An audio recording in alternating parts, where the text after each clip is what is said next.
Hey, welcome to Page Break. I'm your host, Brian McClellan, coming to you on a cool and pleasant day in the mountains of Utah. Today's guest is the venerable science fiction and fantasy author Maggie Ogden, better known by her pen names Robin Hobb and Megan Lindholm. Robin is best known to fantasy readers for her multiple series set in the realm of the Elderlings.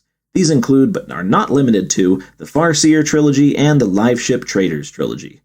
Robin and I discuss her long career, starting in children's literature and all the way up to the recent announcement that she would be receiving the World Fantasy Lifetime Achievement Award. We talk about her use of pen names, her farm and grandkids, and her current writing habits. I hope you enjoy listening to me try not to babble nervously during an hour-long conversation with the wonderful Robin Hobb.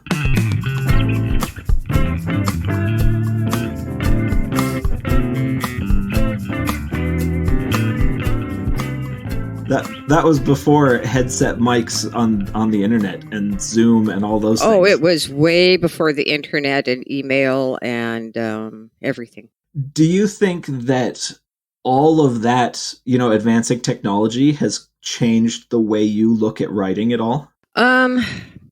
What it did was in my earlier days of writing, if I got 1 or 2 letters forwarded to me by an editor in response to a book, that was a lively response. Mm-hmm. And then as email came into it, suddenly I could receive a deluge of letters following the publication of a book. And some would be good, and some would be terrible, and some would be suggesting how I should have written it, as if I could go back and change a book that I finished writing more than a year ago. It definitely made me more aware of the reading public. And then, of course, the question that happens is, who are you writing this book for? Are you pleasing yourself, or are you pleasing some amorphous public set of readers that, you can't possibly please everybody, but I really think you can mess up a book trying. Yeah. So that's an interesting thought on that. I guess I don't think about that nearly as much as I did when my career first started, which, my career is still fairly young. I'm only about 8 years into it. But I guess I feel sometimes a little mercenary saying this, but like, I suppose I come out and think, well, first of all, I'm paying my bills, I'm supporting my family. Mm-hmm. But I don't know. I guess I try. I don't know about, I feel like pleasing is almost too strong of a word. I like to think about, I like to think that I'm trying to keep the readers engaged and maybe happy and interested. But yeah, I mean, if you're using the word pleasing, that's kind of just reserved for me, I suppose. I want to please myself, but keep the readers interested in reading. Well, there's when you work on a trilogy, as I'm well aware you've done, you have from the beginning, there's a kind of a story arc in your mind. But I think readers, especially and viewers of television, have become accustomed to being able to sway the course of the story, to say, oh, we'd like to see a relationship develop between those two characters. Or I think that's the most common thing, where they say, no, we really want to see a romance there, or we really want to see the hero pound the villain into bloody dust. And that can be difficult, because if you know the course of the story, and you're getting a lot of feedback that is trying to sway you into a different course, it's like taking a road trip and somebody else trying to grab the wheel. Yeah. You can get so far off track that you would never find the end of the story if you allowed that to happen. So I do think that for me, the story is not as malleable as it is for perhaps some other writers who have begun their careers and have grown up in this internet age with all of that feedback. Yeah, and I that's a question. I'm going to need to write that down. And next time I talk to a TV writer, I think that's a great topic to talk about, because I think that may even affect them more than it affects, people like us, because, a trilogy it's a bit cumbersome. It's kind of it's a solo act. And I think TV is probably a little bit more engaged in that sort of, the fans wanting to steer things and move things different directions. But that's a really interesting topic, especially today.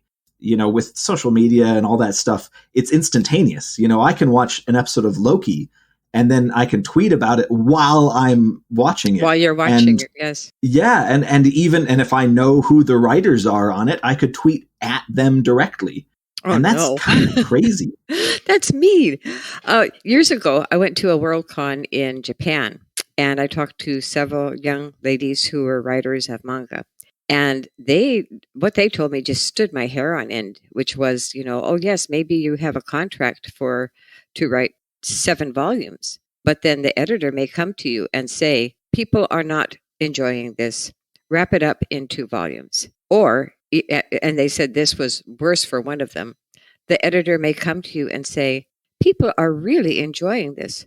We're going to draw this out for another 15 books. And then there you are, and you're building to a climax, and you have all your people moving like chess pieces on a board. I just can't imagine that.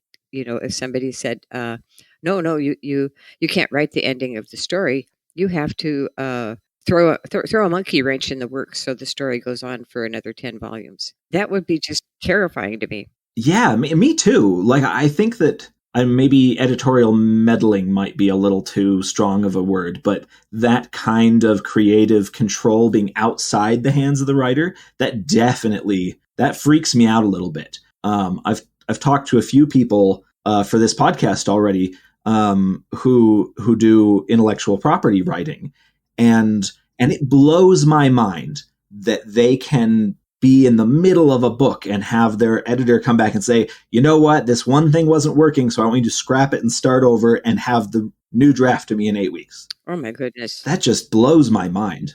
I couldn't do it. There's been a couple times when I've written in a shared world years ago for Liavec, but there have also been times where somebody has invited me to write in an established world, and I simply can't do it because it didn't grow organically for me. I really admire the people who can step into writing a Captain America comic, or can say, oh yes, I'm going to take this other author's world, and I've been invited to take a character. I just can't. I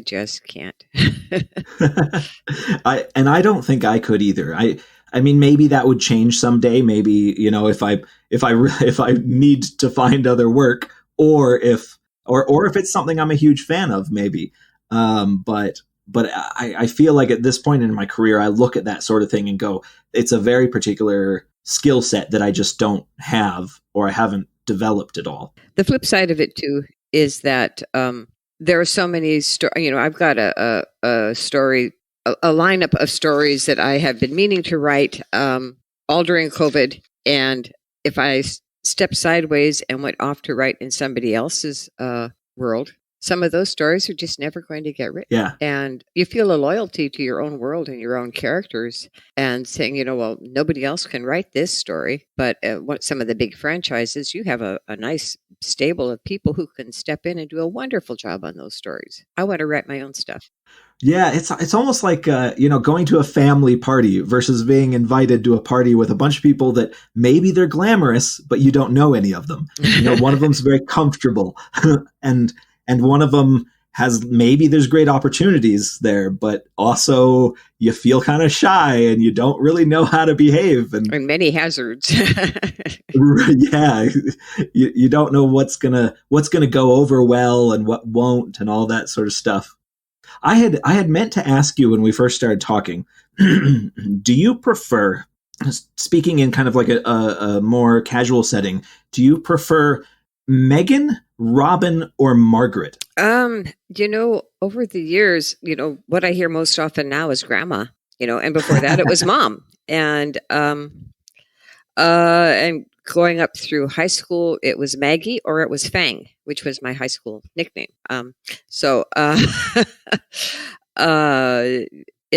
I can definitely, like right now I'm working on a what I hope will be a book that's written by Megan Lindholm. It's definitely not a Robin Hobb thing. And I changed those hats the same way people change hats when they're being a son as opposed to a brother or a friend or an uncle or a stranger.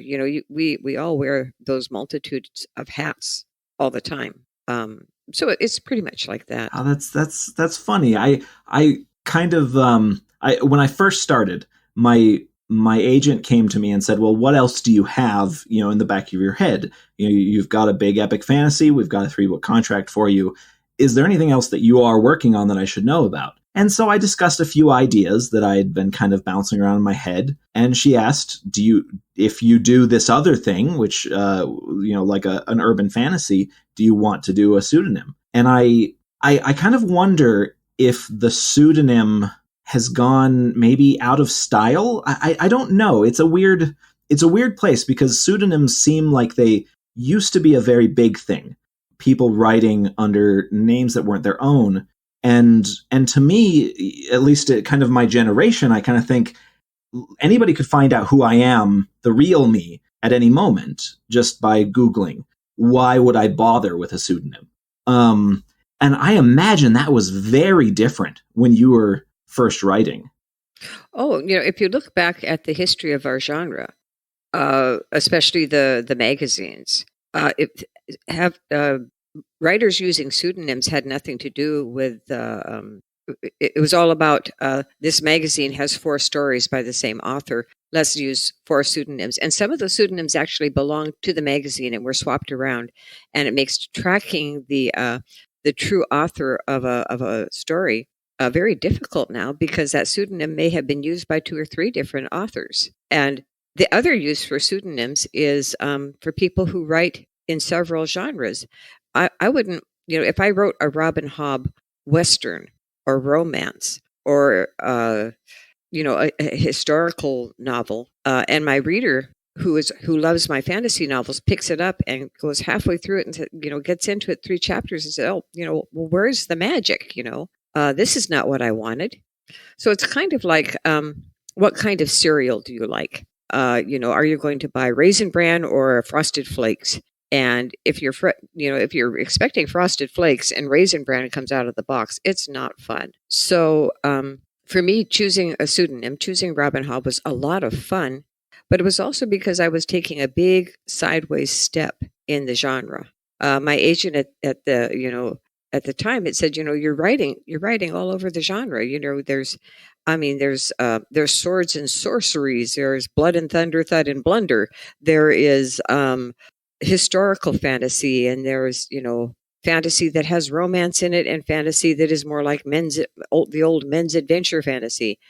And if you don't settle down and decide what slice you're writing in, your readers are just it's like they have no idea where you're going. Yeah. So definitely, I don't think I've ever come up with an idea for an urban fantasy that I would write as Robin Hobb. And whereas Megan Lindholm, that's my natural voice for that. And that's what I'm comfortable with. That's really interesting. I had no idea about the thing with the magazines and having an entire issue be the same author. Well, it was some of the authors of the time were very, very prolific. They're working for just, pennies per word. And so you needed to crank out those short stories and get them out there and sell them. And once you knew, once you had the right voice and kind of story for an editor, if you had three or four stories in one magazine, the editor would say, well, we don't want it to look like the magazine's been written all by one writer. So we'll just use, one of our pseudonyms. And that always fascinated me that could happen. Did that happen to you? Oh, no, that's never happened to me. My I'm talking about like 30s, 40s, 50s, long before I was actually being published, Yeah. Long before I was alive. But the pulp magazines and their history just fascinate me. They're just wonderful. And so many of our big name writers, got their start there and honed their skills there. So. Well, yeah, that is fascinating. It's our heritage. Yeah, it really is. It's, kind of the history of, what we do for a living. And it's interesting because like that in particular, I guess, I mean, it obviously fell out of favor a very long time ago, but I feel like I would I would feel a little robbed as an author to have a name on something of mine that isn't mine. But I suppose if it is, though, if you're really churning out that much content and it's all about, getting something new for the next issue, then maybe it doesn't matter as much. Well, maybe it's less personal. And for some of the writers of the time, what mattered was getting that 2 or 3 or 5 cents a word, rather than, is your ego involved, and editors at that time also would change titles on stories very frequently, from what I understand. I wish I had my sources here. There was one writer who they kept changing his title, so he started writing things like War and Peace and a Christmas Tale, whatever, and because he knew the editor was going to change the title anyway, so he just slapped anything on there that he wanted. As far as having a pseudonym, because I chose mine, and it is my name. That's my name. I wouldn't want anybody else using it. I would be very upset if somebody proposed that somebody else write a story in my universe, but will put that name on it. That would be very distressing for me. So Robin Hobb belongs to me as much as Megan Lindholm does. So yeah, that's really cool. Do you think that ego has a place, for a writer? Is it good? Is it bad? Is it nothing? Well, I think it varies from person to person. Some people have frequently asked me if I didn't have my feelings deeply hurt that I had to change my name to be published, and that wasn't it at all. My agent and I had a wonderful time picking out a new name, and I never. It was a suggestion. It was not, you must do this. So, in a way, it's and this is something I've said before. It's rather like saying to somebody, I'm going to tell you this story the way my Irish grandmother would have told it to me. And then you would adopt her cadence and her accent and her vocabulary and tell the story. So it's just another voice in the repertoire. It's another layer of characterization in a sense. Yeah. So you, just the recording today, you just found out yesterday that they announced the World Fantasy Lifetime Achievement Award for you this year, which is huge. I was stunned. Gordon Van Gelder very, very kindly phoned me and said, I'm going to tell you this, so when you start seeing it on social media, it's not, it was a shock just to get the phone call. And I was grateful, because if I had seen it bouncing around on social media, I would have been warning people that this is a hoax. Don't believe everything you read on the internet. So it was very kind of him to give me a call ahead of time. And of course, we've known each other quite a while, and it's that kind of news coming from a friend is always kind of like, wow, thank you. I'm still trying to get my head around it. So, Yeah, well, and I wanted to ask you how you feel about it. When I was a writer at about the same stage as you're at in your career, awards were like really important to me, and I so longed to win a Nebula or a Hugo, or but it just did not happen. It just didn't happen. I was nominated here and there, but no, and after a while, it just didn't become important anymore. And I think that the 2 awards that really, that I have framed and up in my office are the ones from the Asimov's Readers Awards. Now that's given to you by your actual readers, and there's I don't think you can politically sway that or anything. So it's very sincere. So those 2 mean a lot to me, and this one does too, because it's not something where it's I don't know quite how to put it. I don't feel like you're in a race with other people. It happens or it doesn't. So yeah, no, I totally get that. That's I think it's just really cool. And your career now has spanned, is it 50 years now? More than 50 years? My first published story was when I was 18, and I'm 69 now. So yeah. But my first published story, I was writing for children back then. So it was a very different arena. Yeah. Have you thought about going back to children's writing ever? Oh, I still write children's stories. I just don't put them out there for publication. Do the grandkids get to see them? Oh, sometimes I've got one, on the book that I'm thinking about on the screen that I'm thinking about. This would be fun to ask my 7-year-old granddaughter, why don't you illustrate this for me? And then I would probably print it out just for us. So, yeah, that's awesome, and I want you to be my grandma. I'm probably old enough. You're younger than my parents, actually. Really? They're my dad just turned 72, I believe, just a week ago, I think. So I'm not that much younger at 69, so. Yeah. Oh, that's fun. Do you mentioned that you're used to hearing your name as just grandma, and you also, when we were emailing, I hope you don't mind me saying that you mentioned that you kind of had stepped back from writing and you're spending a lot of time on the farm. Tell me what's your life like these days? Well, my fingernails are really dirty right now. Because prior to this, I was out adding to the compost heap and digging in some dirt and trying to look up whether I can divide my daylilies now and replant them if I have to wait till fall. I have chickens. I've got 2 dogs and 2 cats. And last night I had 5 deer come in and clear off probably half my apple harvest. Oh no! So it's it's much more peaceful. It's much more.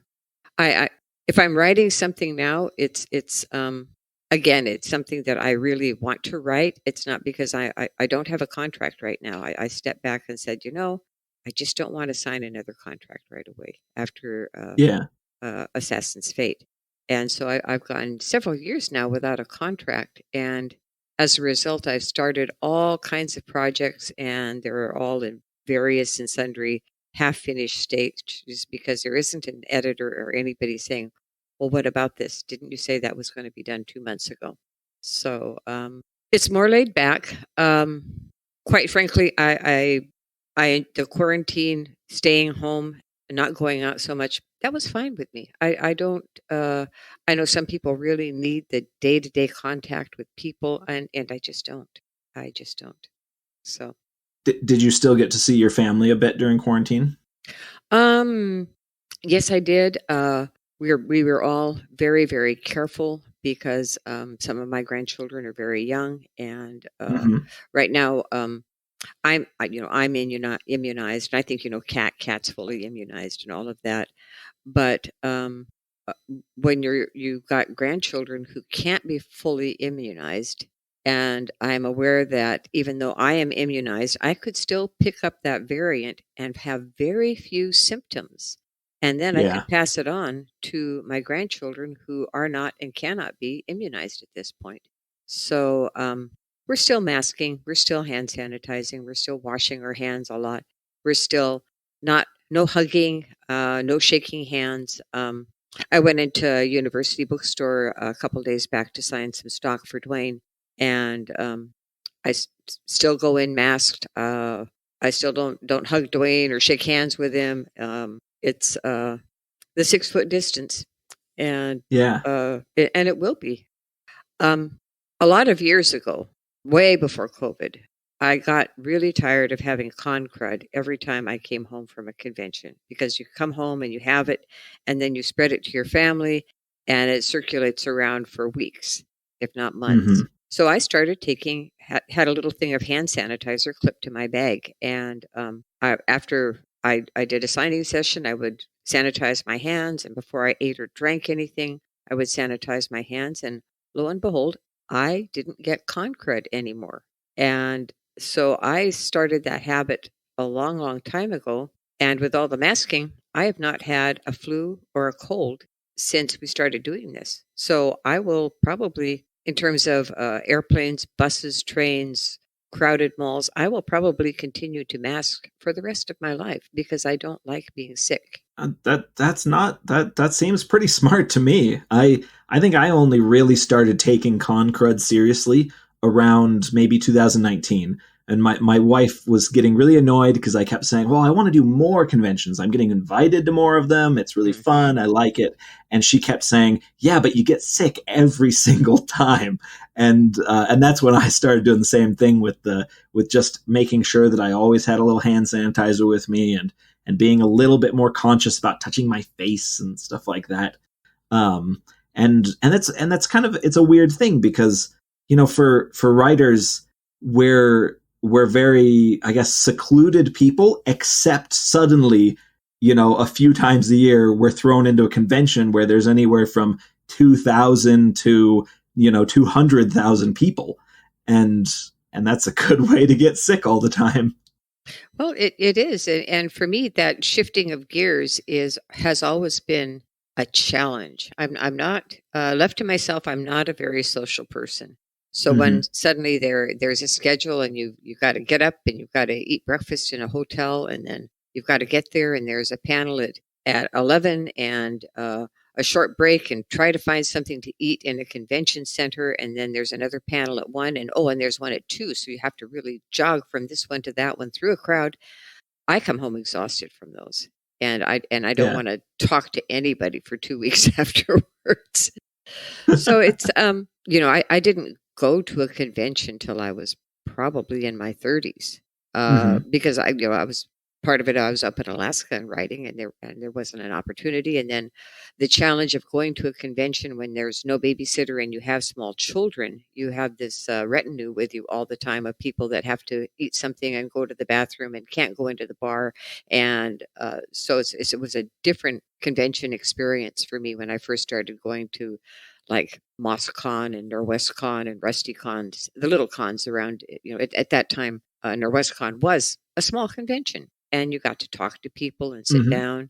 But they've grown so big, and they are very demanding, and they're very expensive too. A lot of people I've talked to think that writers are paid to come to conventions.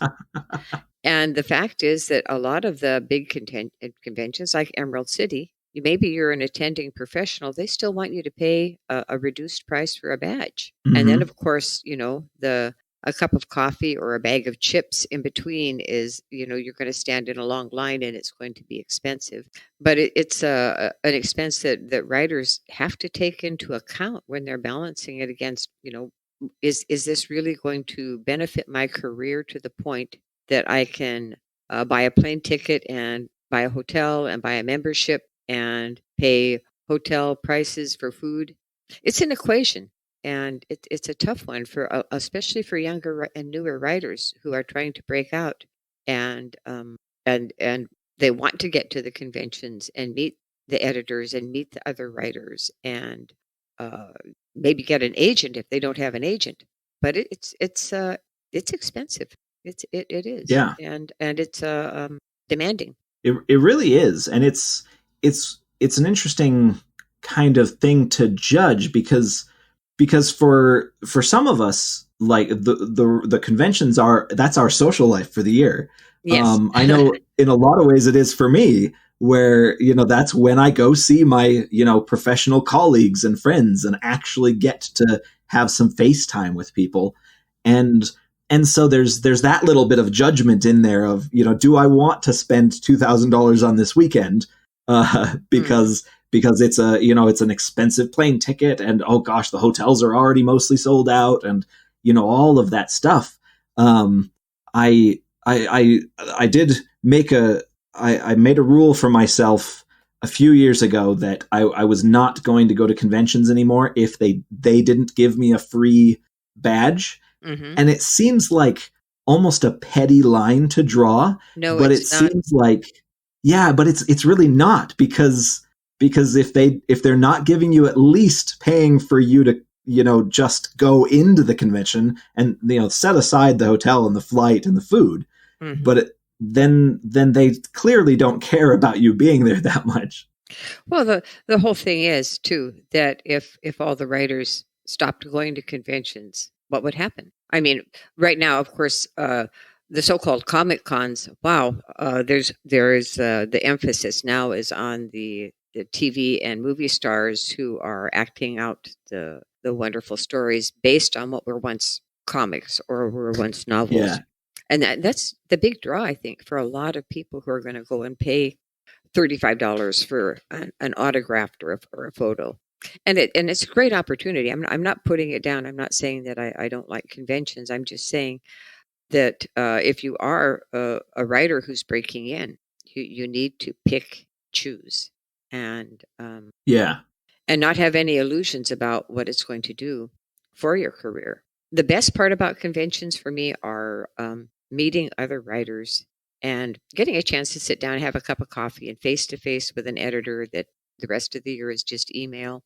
And the things that I still love about conventions are the art show and the cosplay. And there used to be, many of them used to have a costumed ball on Saturday night, which we don't really see anymore. The Friday night or the Saturday night dance at NorwestCon used to be a big deal. Yeah. And those kind of have gone the way of the dinosaurs. But just the cosplay is still wonderful. The art show is still wonderful. And of course, the chance to meet writers that you haven't met before, and maybe you've been reading them for years and years. So I'm always kind of fascinated. In fact, it informed somewhat my decision to start this podcast. I'm fascinated by the fame that authors do and do not have, because it's a strange little place where you have millions of readers. You have people all over the world that have read your stuff, but I imagine that you have not been recognized in public very much, and that's kind of crazy. It's well. Do you remember an old rock song about video killed the radio star? Okay. Oh yeah, of course. Yeah, okay, so in some ways, I look at some of our more beautiful or handsome colleagues, and the internet and conventions have really done well by them. Mm-hmm. So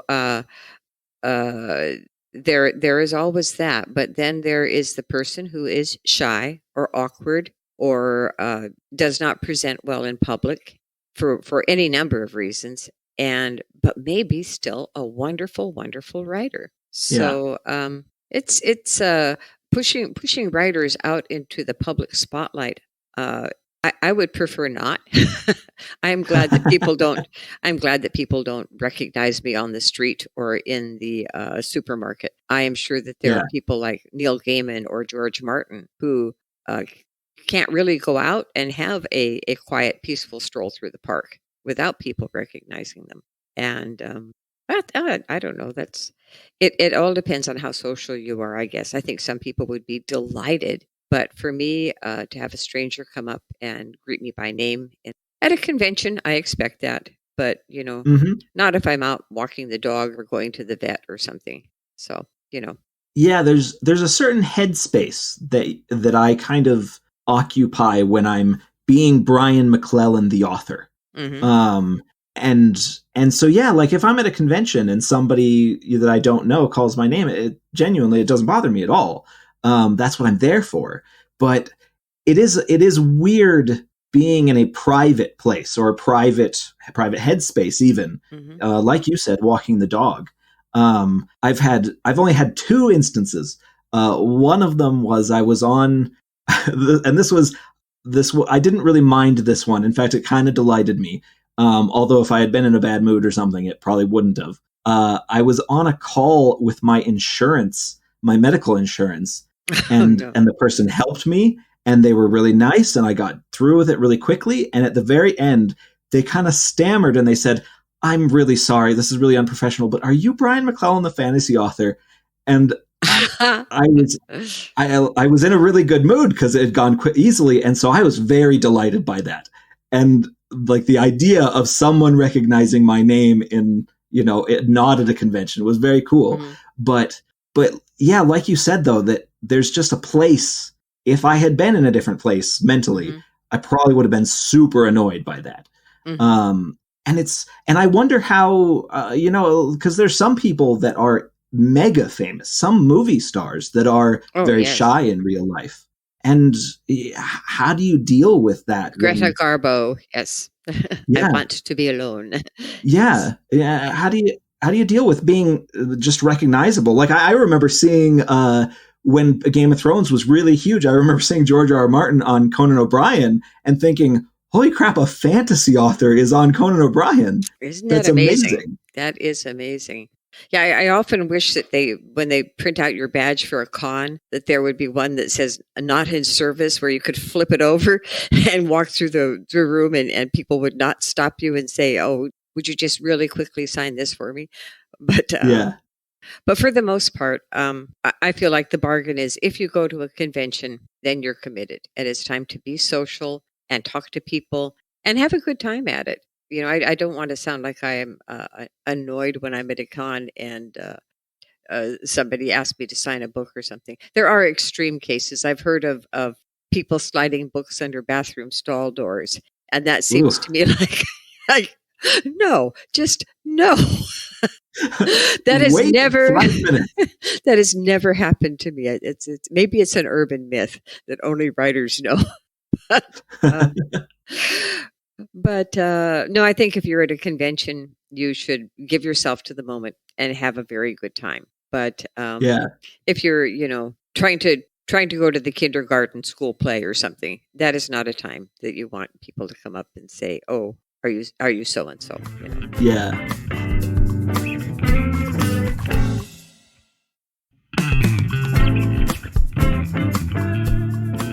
I'm very I guess antisocial in my community. I know the names of exactly 3 of my neighbors, and the one time of the year that I participate in the community is Halloween. Yes. I get the big candy bars and I sit out front all night and pass out candy because I genuinely love doing that. And I guess despite being a bit of a curmudgeon, people generally know that I'm an author. And so it's always funny because I'll be handing out candy bars and there's always 3 or 4 parents that will come and stop and just chat with me about my writing for 5 or 10 minutes while their kids are saying, "Dad, I want to go to the next house." Oh dear. I love Halloween. Out here on the where I am, I really don't have neighbors. On one side, it's the land is owned by a conservancy, so they're never going to develop it. And on the other side, every now and then I'll hear the guy playing music, but he has a big lock on his gate and no mailbox, so I've never even said hello to him. We still have a place in town in Tacoma, and I do like to go in for Halloween just to pass out the candy and see the kids. And in that neighborhood, we do know our neighbors. I mean, we've lived across the street from the Martinezes for probably, oh my goodness, 20 years. So I know them, and I know their grown kid, their grown offspring, and then their grandkids. And that to me is the best part of a neighborhood is knowing the congenial people in it. And that is something I miss a little bit out here. But, I would enjoy if I'm doing something in the garden and Judy comes over and says, well, try it this way or do this or that. And that's the nice part of neighbors. But out here, I'm pretty much left to myself, and I like that. What kind of acreage do you guys have, if you don't mind me asking? We started out with a little soggy piece of land, about 3.5, 4 acres, and then when our neighbors decided that they were going to move and retire, we bought their adjacent acreage. So it's about 14 acres, but there's maybe 3 acres that is flat and usable, and then it slopes off fairly abruptly and goes down into wetlands, a stream, and then down to the river. We don't own any riverfront except once or twice a year when we do, because it comes up and says hello to us. But it's a pretty peaceful life here. I've got fruit trees and strawberries and chickens and room for quiet. We first bought this place, how long ago? Close to 40 some years ago, we first bought this place. And at that time, if a truck went by in the night, it would wake me up. And now it's there's traffic, and I've had to put up a fence between me and the road. And it's changing. People are cutting their trees down and things like that. But it's life. You don't get to tell other people what to do with their land. So I love watching your Instagram because you post so many photos of your little farm, and I really like that. It reminds me a lot of where I grew up in Ohio, because Ohio is a very wet place, and I grew up on 5 acres with a little stream running through it and a lot of woods. Oh, sounds like heaven. I loved it, and I really enjoy Utah a lot, and I love the mountains here. But I have a little third of an acre plot in the suburbs, and I miss kind of the green and the big trees and the water flowing everywhere. And so I always, whenever my friends are posting pictures like that, I always enjoy that. Oh, well, anytime you're out this way, you can come stay in our guest cottage for a bit. It's very, very, love that. It is very minimalist. It does have running water, though. It does have running water, and the electricity is okay. So yeah. That's great. I love that.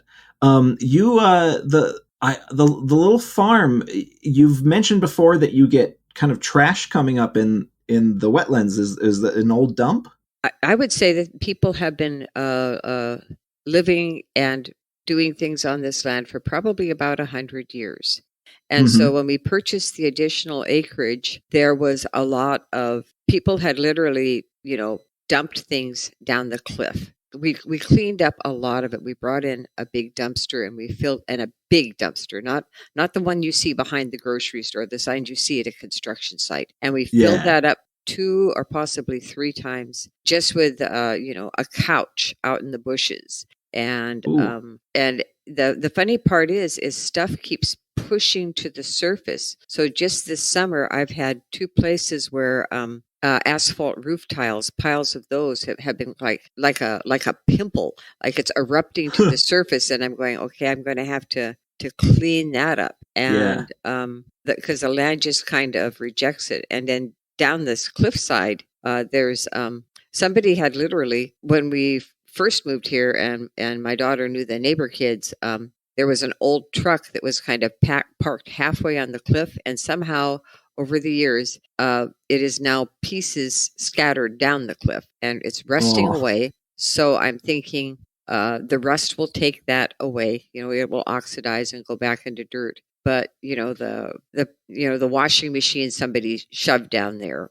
And I'm talking, there's parts from a car that was probably a 30s or a 40s, model. Yeah. It's pretty amazing how people treat the land. But, I don't think I've ever been on a farm that didn't have a junk pile of, we might need that someday. So, here's those steel fence posts are a little bit bent, but we might have to hammer it out and use it. And, I'm sure if you grew up, on acreage, that there is almost always, go look in the lumber pile and see if there's a 2x4 there. Or, this plastic bucket might have a hole in the bottom, but maybe we could plant something in it and it would work. So don't throw that away yet. So I think all farms have that kind of a junk pile. But we cleaned up a lot of them because, as I said, I think people have been living and farming and doing stuff here for probably about 100 years, and there was just a lot of junk, and I am still finding it. So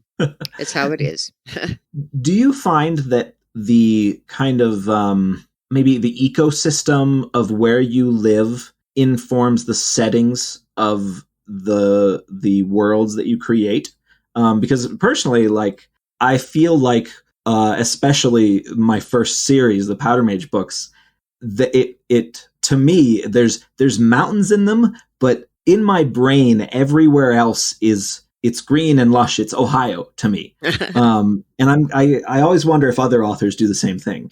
I think a lot of Buck, the setting for the Farseer Trilogy is Kodiak Island with the big black steep cliffs, and definitely, the Six Duchies is a place that has earthquakes and volcanoes, because that's just part of our natural environment here in the Pacific Northwest is, yes, there's very, very steep mountains, and you may get a quake from time to time. And if a volcano erupts, you may get a lahar, and that changes everything that's coming down the river for a while. So, of course, you write what you know. And the fun part of that is readers do so much of the writing for you. I mean, all you have to do is say the word river to somebody, and everybody sees a different river. Yeah. And so the setting of your book, half of it is what the reader brings to the page, whether it's the word river or tree or meadow or horse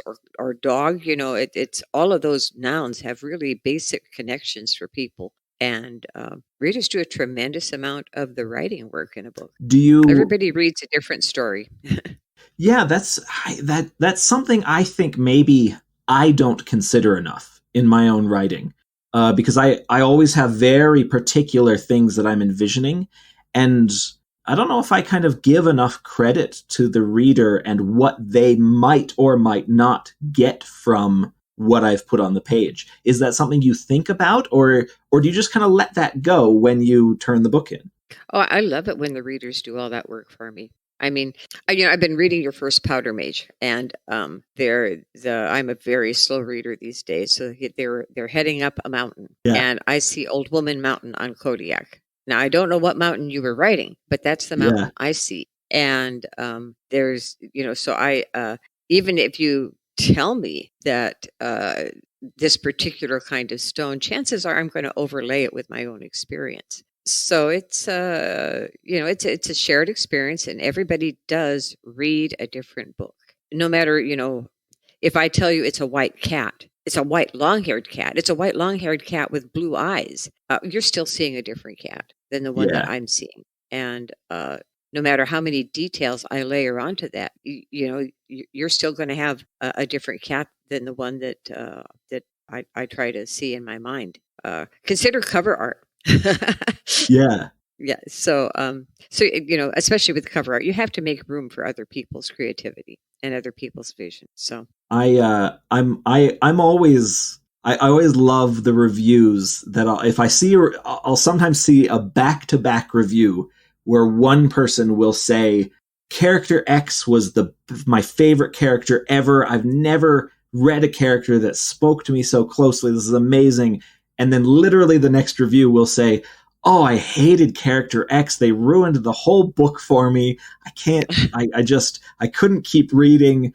And I'm always amazed how two different people can get so much different out of a book. Mm-hmm. And out of the smallest details too. It's writing and storytelling in general is probably a very, it's an uncontrollable art. With a painting, you see what the artist intended you to see. Mm-hmm. But writing, no. No matter what your intent is, there are people who are going to love Kenneth. There's people that are going to hate Kenneth. There's people who are going to think that Fitz is a whiny teenager, and other people who are going to say, oh my gosh, that was me at that age too. Yeah. And it's, you can't control it. Relax and have fun, Do you find you think about your old work? Because I occasionally will think about Promise of Blood, which I wrote almost 10 years ago now. And I'll think about it, and sometimes I'll say to myself, man, I really wish I had done something differently. And sometimes I'll say to myself, you did that pretty dang good. But I wonder, how much do you think about the old things that you wrote? I think that you should have a certain amount of loyalty to that writer who is no longer you anymore. And people have asked me, well, if you could go back and rewrite something, what would you change? And nothing, because it's not really mine anymore. That belonged to somebody that I used to be. And I tell a lot of young people who are interested in writing, don't wait. Write it now, even though you think you don't have time, because the story that you will write today and the character you'll write today, you might think you can write 5 years till you're out of grad school, or 3 more years till the kids are in school during the day. You might think you can wait, but the story that you would have written will have transmuted into something else. So I really think if you want to write a story, you should, sit down and write it while that inspiration is just fresh and really bubbling up, and you can't wait to write it. Get it down, because it's going to change if you try to write it later. It'll be a different book. I completely agree with that. I think that writers that are maybe younger, maybe less technically savvy at writing, I think that they bring something else. Because I look back on Promise of Blood, for instance, and I think I currently am a much better writer than that Brian. But Promise of Blood gets by a lot on the enthusiasm of a 23, 24-year-old Brian.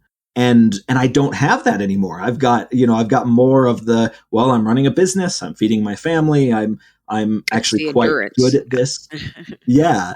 And it's changed. But I kind of, sometimes I miss that. I miss that really young Brian being able to have the enthusiasm written on the page just between the words that I don't know if I could capture anymore.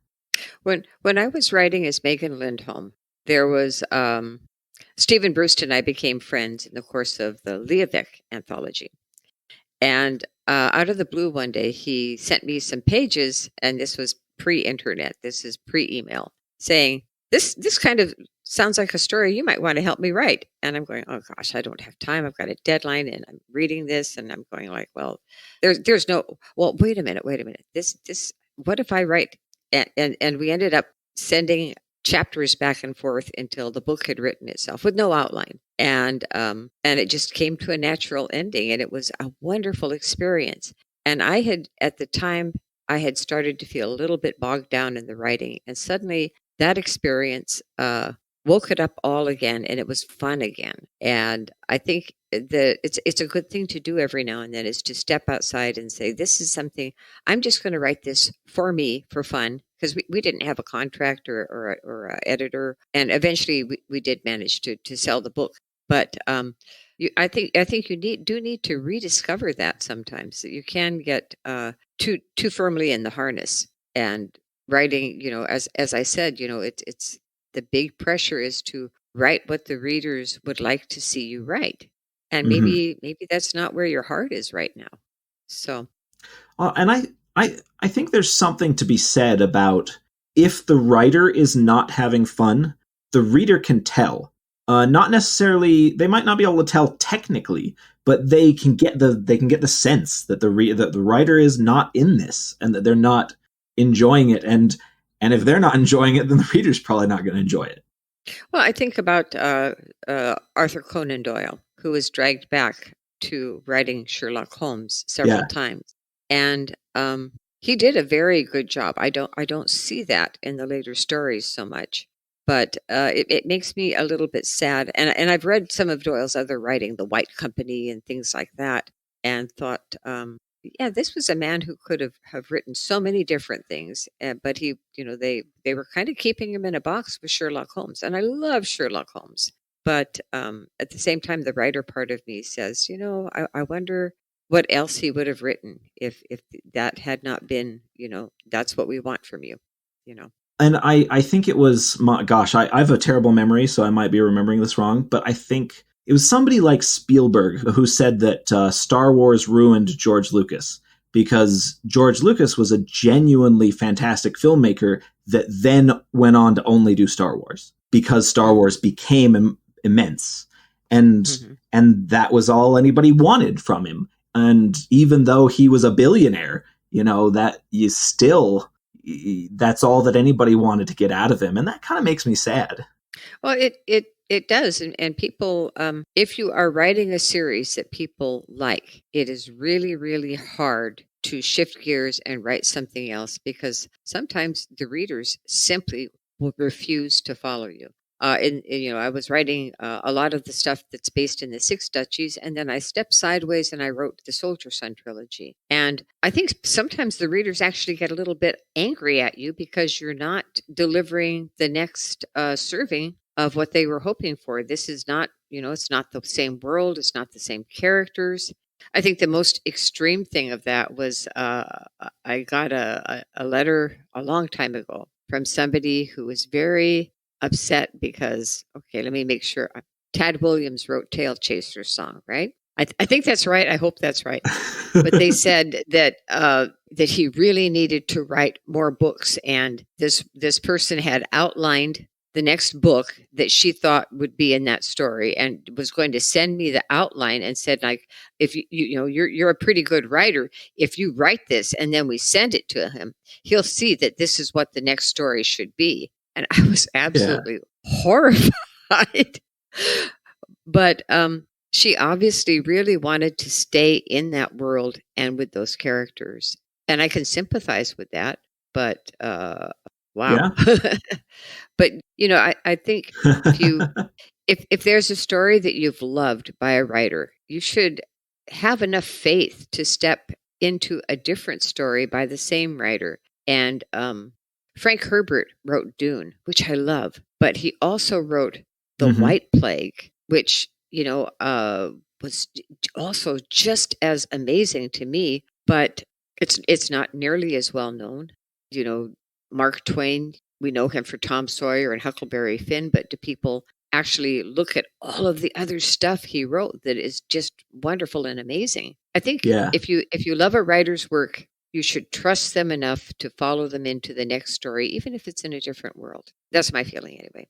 So I think so too. I do, and like you said, it's easy to sympathize with people who want what's familiar, because they already went out of their way and they got into a new universe and they occupied the heads of these characters, and then they fell in love with them and they want to see more. And so I do sympathize with that. But like we were saying before, if a writer is bored with those characters or is not enjoying that world anymore, or simply can't pay their bills with that world anymore, then they're going to move on and try something different. And if the readers don't move with them, then that's going to be hard. Then they're not going to get much more of that writer. It's hard for everybody involved. But it's like, especially with our ability now to binge TV series. Yeah. Something that, when I was a kid, if you weren't allowed, if you didn't have your homework done to stay up and watch that week's episode of Man from U.N.C.L.E., you were just out of luck. It was never coming back. And, it was a terrible thing. And now, of course, I can find a TV series I like and say, oh, wow, look, this has, 5 seasons. And in a matter of weeks, I can devour all 5 seasons. And then it's like, oh, wait a minute, I'm out of television. And then you have to find something else. But it's the same, with books. And I was just as guilty of that when I was a kid. How many Tarzan books did I read? I don't know even. How many Conan? Fafford and the Grey Mouser. Find every single one and read them all. It's and what would I give for one more story from Fritz Leiber? I don't know. But I did trust him enough to follow him into other wonderful worlds, such as Midnight by the Morphe Watch, and so many other wonderful things that Leiber wrote that weren't Fafford and the Grey Mouser. Yeah. But as a teenager, it was a shifting gears and saying, well, I have to try this. And I was reluctant at first, but I was so glad that I followed him into his different worlds. Yeah, it's when I was young, I spent a lot of time. My mom volunteered for the local library once a week, and so I would spend every Wednesday night with her for 4 hours or so, and I would just wander the stacks while she was volunteering in the genealogy library. And I don't think I ever really understood that authors were people, and that's a weird thing to say, but I occupied worlds, but I never occupied authors. I would find a book that looked interesting, I would check it out, I would read it, I would look for the sequels, but I almost never paid attention to who wrote it, ever. And as an author now, it makes me a little sad that that's what I was like when I was a kid, but it also kind of makes me understand that loyalty to a world and matching book covers, because that was the visual cue to me of being able to say, oh, this must be the sequel to that book I loved 6 months ago. I'm going to grab that, and things like that. When you write, are you the type to lock yourself in an office and tell everybody to, go away? Or are you the type to sit down at the kitchen table and spread out and just kind of enjoy your day and, get a little bit of writing here and there? Well, when I was first starting out, I would be doing errands and I would see, somebody sitting in a coffee shop with a notebook writing. And I would think, oh man, how would that be? But, I had my kids very young. I had jobs. So I learned to write anywhere and everywhere. And this is something I've talked about before, sitting on the floor of the bathroom with a spiral notebook and a pen while the two kids are splashing in the bathtub and you hope they don't get the page too wet. Yeah. Or little league practice and you sit in the car, during the practice session for baseball or soccer or whatever it is, and you write in a notebook. So there's always a notebook in your purse, or there's always a notebook in the diaper bag, and you take those minutes wherever you can get them. And then at the end of the day, if you can stay awake after the kids go to bed, you sit down and you type it up, and it grows in the typing from your crappy handwriting to nice neat paragraphs and so on. It would grow. So 3 pages of handwritten stuff becomes 7 typed pages, and that's really cool. But as I got older and the kids were in school and I had contracts, then it was easier to allow myself to say, I really do have to go sit down someplace quiet and spend at least 2 hours writing today. I need to get that chapter done, or I need to move the story along. Nowadays, when I have the leisure, if you will, and no contract, then I'm a really slow writer and I go over things over and over. And sometimes I will let it sit for a week until I come back and say, I think I'm ready to write that scene now. But something I tell people who want to be writers is just because you're not writing doesn't mean you're not writing. You may be making pizza or pulling beers or whatever you do, digging a ditch, but that doesn't mean you can't be working on dialogue in your head or saying, this is how that chapter is going to go. And you do all that in your head anyway before you actually sit down at the machine and put the letters on the page. So you've mentioned that you haven't been under contract for a while. Are we going to see a new book from you sometime in the next few years? Or are you just going to leave that up to fate?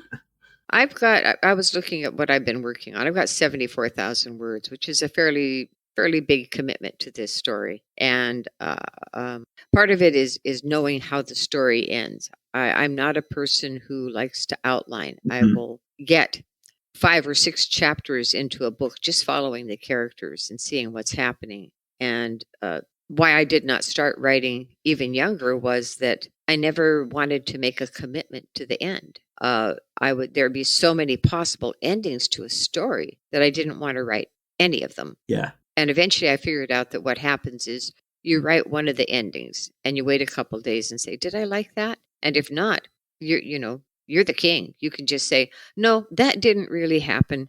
Erase that. And now let's try a different ending. And until you find the one that you like for your story. Mm-hmm. But I like not having a deadline right now. But at the same time, not having a deadline means I'm not finishing things.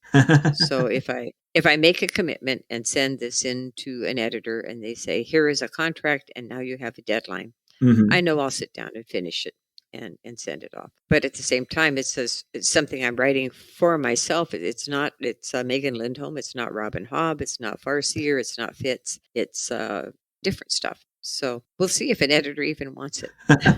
Well, I hope so. That's really fun.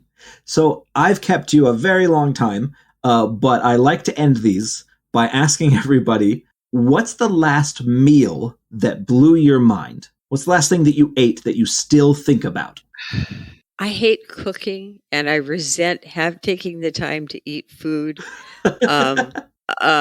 This morning I threw a bunch of stuff in a blender and had a smoothie for breakfast. I think that's the only thing I've eaten so far today. Yeah. I'm just not a food person. It doesn't trying to think.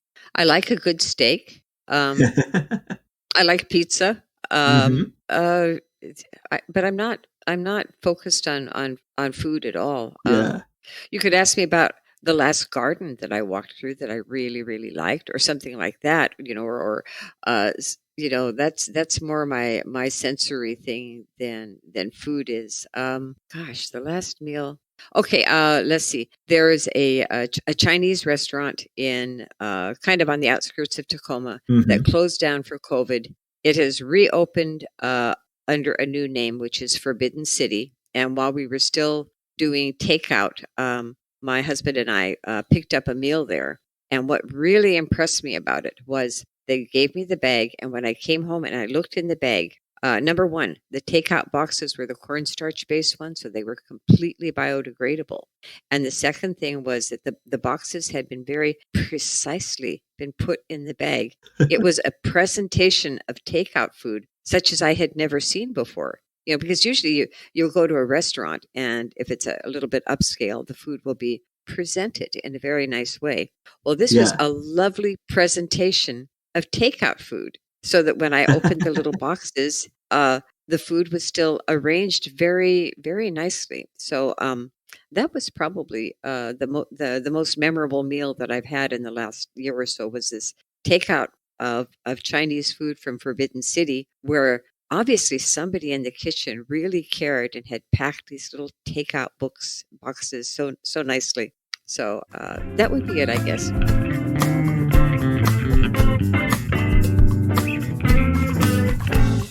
That was author Robin Hobb. Thanks again to Robin for taking the time to speak with me. You can find links to Robin's social media and some of her books down in the show notes.